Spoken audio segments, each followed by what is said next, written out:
ke 260 juta penduduk Indonesia.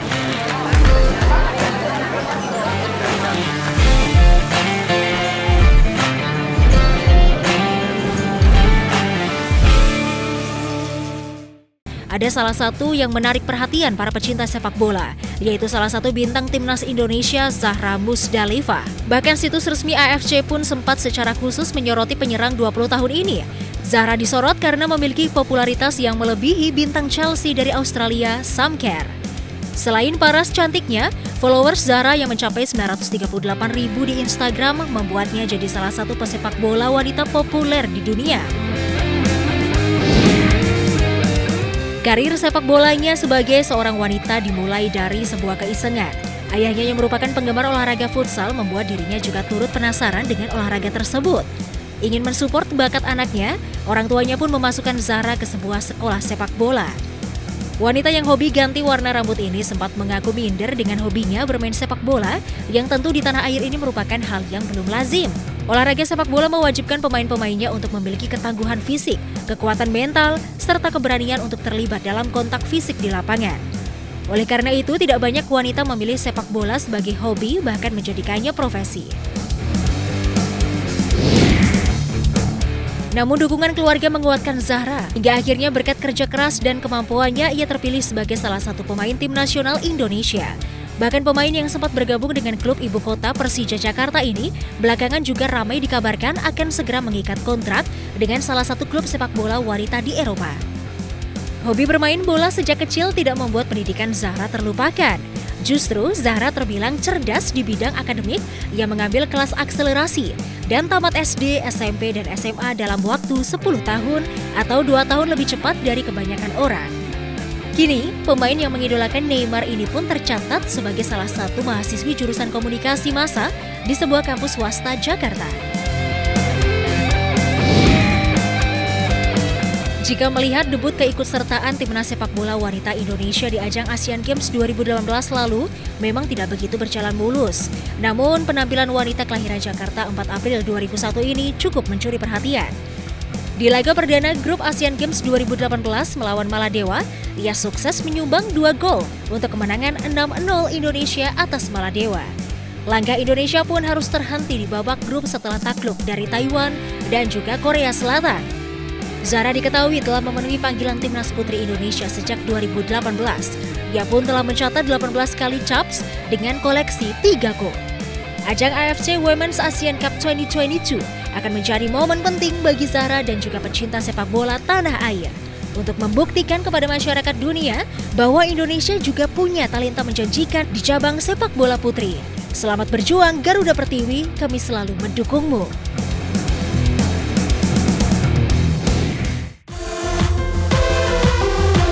Memiliki banyak uang adalah keinginan banyak orang, karena mereka bisa membeli apa saja yang mereka inginkan tanpa berpikir akan kesulitan finansial. Itulah yang dirasakan oleh para miliarder, uang yang melimpah sudah jadi hal biasa.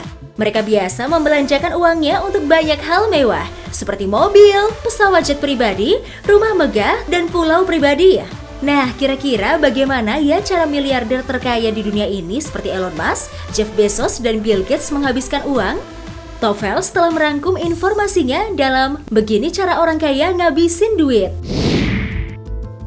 Pertama adalah Bill Gates, penemu Microsoft yang berjasa sehingga komputer bisa digunakan banyak orang. Saat ini kekayaannya adalah 139 miliar dolar Amerika atau 1.983 triliun rupiah. Kira-kira barang mahal apa saja ya yang dibeli orang terkaya di dunia ini? Nah, pertama adalah mobil mewah. Bill Gates mengoleksi mobil mewah yang memiliki kecepatan tinggi. Diketahui Bill Gates mengoleksi 4 unit Porsche, yakni 911 Carrera produksi tahun 1991, yang nilainya mencapai 3 miliar rupiah. Ada juga seri klasik macam Ferrari 348, Porsche Carrera Cabriolet Nice X4, dan Porsche 959 Cole tahun 1988. Gates juga mengoleksi Porsche Taycan Turbo, Lamborghini, Rolls-Royce, Jaguar XJ6, dan Mercedes Maybach.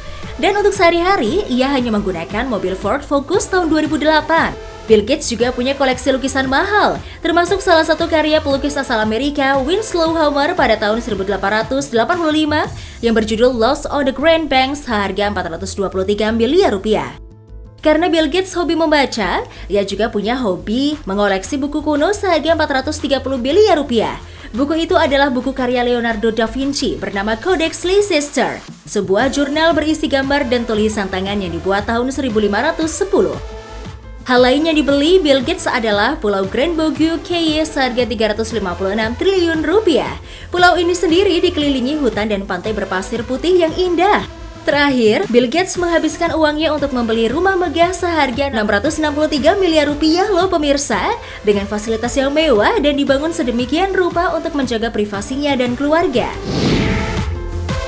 Berikutnya adalah Elon Musk, bos Tesla, dengan total kekayaan saat ini adalah 3.954 triliun rupiah dan akan terus bertambah. Ia menduduki peringkat pertama orang terkaya di dunia tahun 2021. Ia mendanai usaha lain SpaceX bernilai 100 miliar dolar Amerika. Elon Musk juga menginvestasikan 100 juta dolar Amerika ke dalam neuron, yaitu teknologi untuk mengembangkan antarmuka mesin otak yang ditanam langsung pada otak manusia. Elon Musk memiliki 7 rumah mewah bernilai total 100 juta dolar. Elon Musk juga punya koleksi mobil mewah 1967 E-Type Jaguar seharga 508 juta rupiah. Lalu ada McLaren F1 Saga seharga 14 miliar rupiah. Ada juga mobil Lotus Esprit Submarine, mobil yang digunakan dalam film James Bond ke-10, seharga 13,3 miliar rupiah. Masih ada juga loh koleksi mobil lainnya, Hamann BMW M5, Porsche 911, dan Ford Model T tahun 1967. Juga ia memiliki koleksi mobil Tesla SP100D dan Cybertruck. Pria terkaya di dunia ini juga memiliki jet pribadi Dassault Falcon 900B seharga 628 miliar rupiah dan ada pula Gulfstream 950ER. Elon Musk juga tidak lupa memiliki hunian mewah seharga 354 miliar rupiah di kawasan elit Los Angeles, membentang 6 km persegi dengan fasilitas mewah. Ia juga memiliki 4 rumah di kawasan yang sama dengan nilai 700 miliar rupiah. Berikutnya adalah membangun Tesla pada tahun 2003 yang merupakan perusahaan mobil listrik. Tidak hanya mobil, ada benda mewah seperti tequila, sneakers seharga 21,8 juta, cincin Tesla 583 juta rupiah, dan rencana roller coaster Tesla yang estimasi biayanya 370 juta rupiah. Wah, keren sekali ya! Terakhir ada Jeff Bezos. Ketua eksekutif Amazon ini memiliki total kekayaan mencapai 195 miliar dolar Amerika alias 2.782 triliun rupiah. Bezos memiliki keinginan untuk membentuk kehidupan di luar angkasa yang bisa dihuni 1 triliun manusia yang berusaha diwujudkannya oleh perusahaan miliknya Blue Origin.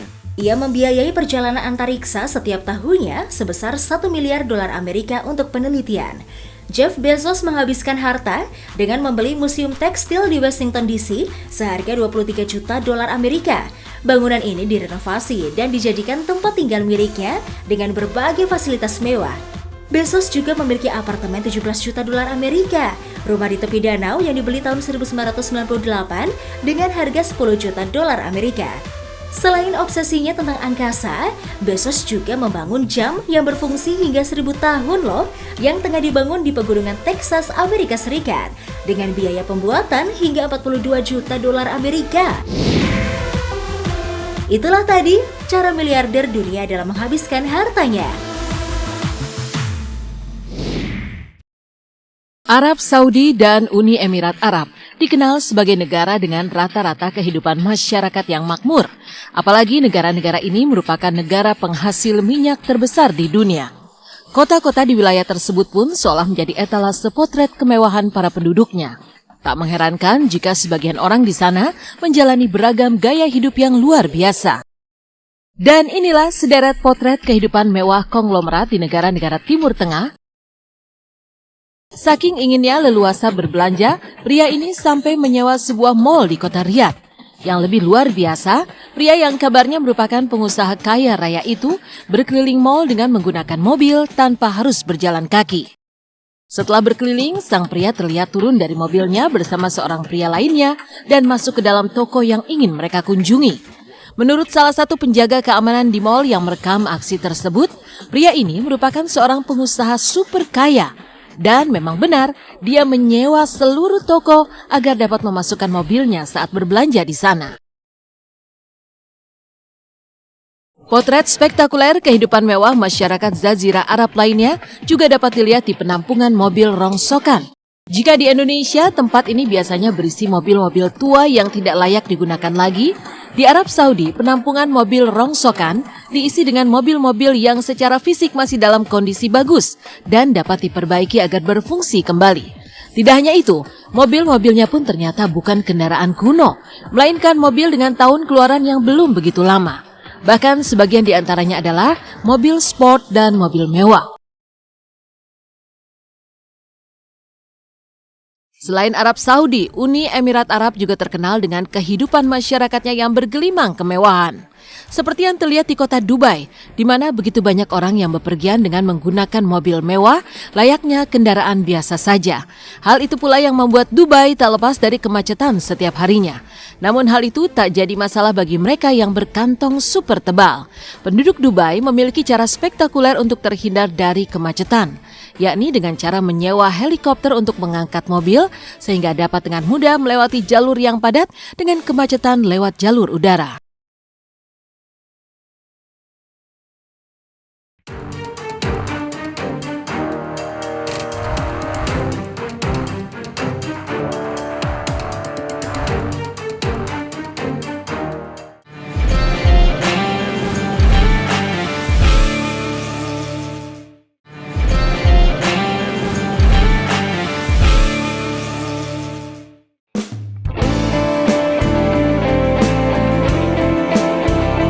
Reklamasi adalah salah satu cara yang dilakukan untuk memperluas daratan.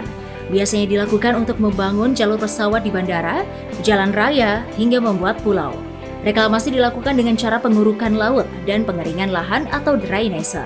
Reklamasi umumnya dilakukan dengan tujuan perbaikan dan pemulihan kawasan berair yang rusak atau tak berguna menjadi lebih baik dan bermanfaat. Akan tetapi tidak semua reklamasi berjalan baik, bisa menyebabkan pencemaran laut yang sangat parah, akibatnya ikan-ikan mati dan laut rusak. Namun terlepas dari itu, ada banyak negara yang sukses melakukan reklamasi dan menciptakan pulau buatan indah. Ini dia rangkumannya. Pertama adalah The Palm Jumeirah atau Palm Island. The Palm Jumeirah merupakan satu dari 3 pulau buatan manusia yang ada di Dubai. Terletak di pantai Dubai, Uni Emirat Arab, kepulauan yang mirip pohon palem ini dibangun dengan cara reklamasi oleh perusahaan pemerintah Uni Emirat Arab bernama Nakheel. Pembangunan pulau reklamasi ini berlangsung sejak tahun 2001 dengan biaya sekitar 12 miliar dolar Amerika atau setara dengan 172 triliun rupiah. Saat ini ada sekitar 10.000 orang kaya tinggal di pulau reklamasi ini. Kedua adalah Pulau Sentosa di Singapura. Salah satu proyek pulau reklamasi yang berhasil dilakukan Singapura adalah Pulau Sentosa. Sekitar tahun 1950 setelah Singapura merdeka, Pulau Sentosa mulai dialihfungsikan menjadi kawasan hiburan. Proyek reklamasi Pulau Sentosa menjadi proyek sukses karena terbukti dari keuntungan yang didapatkan Singapura dari adanya Pulau Sentosa. Namun sayangnya proyek ini merugikan Indonesia karena menggunakan pasir dari Riau selama 24 tahun. Jika dihitung kerugian Indonesia ditaksir mencapai angka 42,38 miliar dolar Singapura. Ketiga adalah Kepulauan Amouage yang terletak di Teluk Persia. Pulau ini direklamasi dari Laut Dangkal dan menjadi proyek perintis yang menawarkan kepemilikan properti dan semua struktur tak bergerak yang melekat pada tanah, atau istilahnya adalah freehold untuk para pekerja asing yang kaya di Bahrain. Kepulauan Amouage memiliki infrastruktur lengkap dengan bangunan komersial dan perumahan, hotel hingga marina melingkar.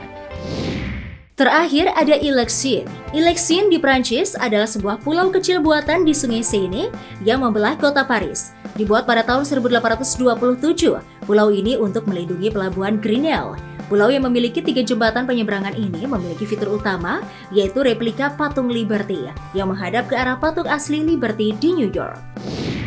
Itulah deretan pulau reklamasi yang sudah Tovel serangkum untuk Anda.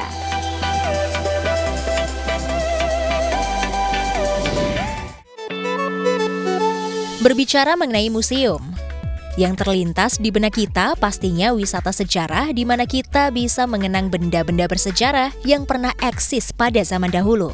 Museum biasanya berada di dalam suatu gedung besar dan berisi benda-benda bersejarah. Namun, bagaimana jika sebuah museum berada di dalam air? pastinya sangat unik. Kali ini kita akan berjalan-jalan ke beberapa museum yang ada di dalam air. Museum Subaquatico de Arte. Museum seni kontemporer bawah laut ini memiliki lebih dari 500 patung monumental. Tujuan dibuatnya museum adalah untuk menunjukkan interaksi antara seni dan sains serta membentuk struktur terumbu laut berkoloni. Semua karya seninya terbuat dari bahan khusus yang akan mempromosikan kehidupan karang dan ditambatkan ke dasar laut. Pengunjung dapat melihat karya seni ini melalui wisata perahu berlantai kaca. Pengunjung juga bisa snorkeling dan menyelam. Bagian penting Musa adalah untuk menarik sekitar 750.000 penyelam setiap tahun yang datang ke semenanjung Yucatan yang jauh dari terumbu karang. Museum Atlantico Lanzarote baru dibuka pada 2016 lalu. Museo Atlantico Lanzarote merupakan museum seni kontemporer bawah laut pertama di Eropa. Tujuan dibuatnya museum ini untuk menarik perhatian pada masalah lingkungan dan perubahan iklim serta menciptakan habitat laut baru untuk Kepulauan Kanari. Jika ingin berkunjung ke Museum Atlantico Lanzarote ini, kalian harus didampingi oleh instruktur selam. Selain itu, museum ini juga memperlihatkan 300 pahatan kepada pengunjung. Underwater Military Museum Awaba, Yordania. Museum ini merupakan museum militer bawah laut pertama di dunia. Pemerintah Yordania menenggelamkan tank, helikopter, ambulans, hingga kendaraan pengangkut pasukan ke lepas pantai Awaba di Laut Merah. Sebanyak 19 kendaraan militer yang sudah tidak digunakan lagi ditenggelamkan dan ditempatkan di dasar laut hingga kedalaman 28 meter untuk dijadikan koleksi museum ini. Museum yang diresmikan pada 24 Juli 2020 lalu itu diluncurkan oleh Awaba Special Economic Zone Authority atau AZEZA. Diharapkan keberadaan museum bawah laut ini dapat menarik lebih wisatawan ke resor penyelaman di Akaba yang terkenal. Museum of Underwater Art, Australia. Museum ini menjadi alternatif bagi wisatawan yang ingin menikmati indahnya bawah laut Great Barrier Reef. Museum ini menampilkan berbagai patung yang diletakkan di dasar laut, sehingga para penyelam bisa menikmati berbagai instalasi seni di Museum of Underwater Art. Pemirsa, itulah beberapa museum bawah laut ada di dunia. Wah, unik banget ya. Bagi yang mau berkunjung ke negara tersebut, boleh banget tuh dicoba wisata bawah lautnya.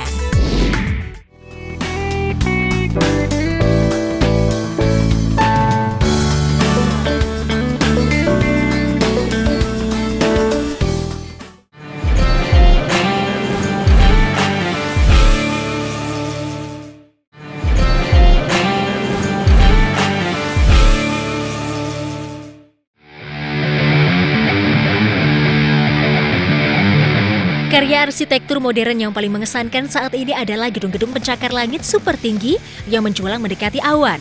Sebagian besar bangunan tersebut digunakan untuk berbagai tujuan, baik sebagai hotel, pusat bisnis, hingga restoran. Bukan hanya itu, gedung pencakar langit ini juga menjadi pembuktian gengsi dari sebuah negara. Dan berikut beberapa gedung tertinggi yang ada di dunia. Memiliki ketinggian 828,14 meter, Burj Khalifa tercatat sebagai gedung tertinggi di dunia. Terdiri dari 163 lantai. Melalui gedung ini Anda bisa melihat matahari terbenam sebanyak 2 kali. Bahkan, saat bulan Ramadan, bangunan ini juga memiliki 3 waktu puasa yang berbeda. Orang-orang yang berada di lantai 1 sampai 59 akan memiliki waktu puasa yang sama dengan semua orang yang ada di Dubai. Sementara orang yang berada di lantai 60 sampai 120 baru bisa berbuka puasa 4 menit kemudian. Dan untuk orang yang berada di lantai 121 hingga 163 baru bisa berbuka 6 menit setelah penghuni lantai 59 berbuka puasa. Hal ini dikarenakan orang-orang yang berada di lantai dengan ketinggian tertentu akan melihat matahari terbenam lebih lama dibandingkan dengan lokasi yang sama di permukaan tanah. Memiliki 24.000 jendela, gedung ini pun membutuhkan waktu 3 bulan bagi petugas kebersihan untuk membersihkan seluruh jendelanya. Gedung tertinggi kedua di dunia masih dipegang Shanghai Tower di Shanghai, China. Memiliki ketinggian 631,85 meter di atas tanah, gedung ini memiliki 126 lantai. Gedung ini merupakan hasil karya 2 perusahaan properti asal Amerika dan China. Memiliki desain yang unik seperti gedung yang terpelintir, Shanghai Tower diklaim sebagai gedung anti gempa termewah di Asia. Meski bukan yang tertinggi, gedung ini nyatanya memiliki fasilitas lift tercepat di dunia yang mencapai 74 km per jam. Di sini juga terdapat hotel tertinggi di dunia yang berada di lantai 110. Diklaim sebagai bangunan tertinggi ketiga di dunia, maka Royal Clock Tower diresmikan pada Agustus 2012 lalu. Berdiri di ketinggian 607 meter atau 2 kali lipat dari Menara Eiffel di Prancis. Gedung ini dihiasi dengan mosaik emas dengan bulan sabit besar seberat 107 ton yang terletak di puncak menara. Terlihat gemerlap di malam hari, gedung ini dilengkapi 21.000 lampu dengan dominan warna hijau dan putih.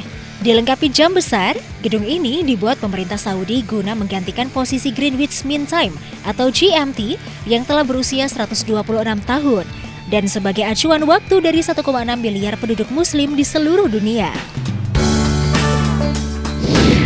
Di urutan keempat ada Ping An Finance Center di Shanghai. Memiliki ketinggian 598,93 meter, bangunan ini terdiri dari 115 lantai. Awalnya gedung ini ingin menambahkan antena setinggi 200 meter di puncaknya untuk mengalahkan ketinggian Shanghai Tower. Namun karena resiko tersambar petir, pihak manajemen gedung pun membatalkan rencana tersebut. Terletak di Seoul, Korea Selatan, Lotte World Tower adalah yang tertinggi kelima. Memiliki ketinggian 555,4 meter, gedung ini terdiri dari 123 lantai. Puncak Lotte World Tower disebut memiliki perbedaan suhu 5 derajat lebih dingin ketimbang lantai terbawahnya. Selain digunakan sebagai perkantoran dan pusat perbelanjaan, bangunan ini juga memiliki ruang-ruang hiburan menarik di dalamnya.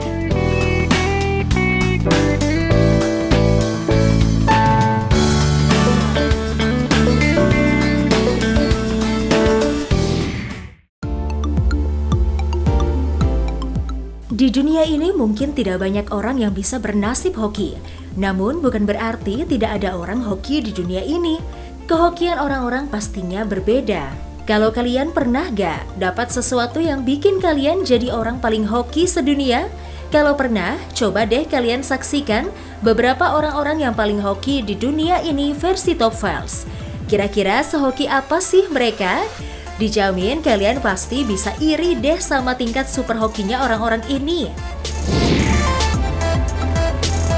Yang pertama, menemukan botol whisky buatan 1912 sampai 1917. Untuk kalian semua yang mempunyai rumah dari zaman era Presiden Soekarno, coba deh kalian cek setiap sudut rumah kalian. Siapa tahu kalian menemukan sesuatu yang bikin terkaget-kaget karena jika dijual harganya bisa mahal banget. Seperti Brian Fight ini ya, di saat dia sedang bersih-bersih rumah, ia menemukan botol alkohol whisky yang masing-masing berbeda brandnya. Saat ia cek botol tersebut, ternyata botol alkohol whisky tersebut dibuat pada tahun 1912 sampai 1917 dan bernilai 3 miliar rupiah saat ia lelang. Sontak ia pun menjadi sangat kaya raya dan pastinya berasa jadi orang yang paling hoki di dunia ini ya pemirsa.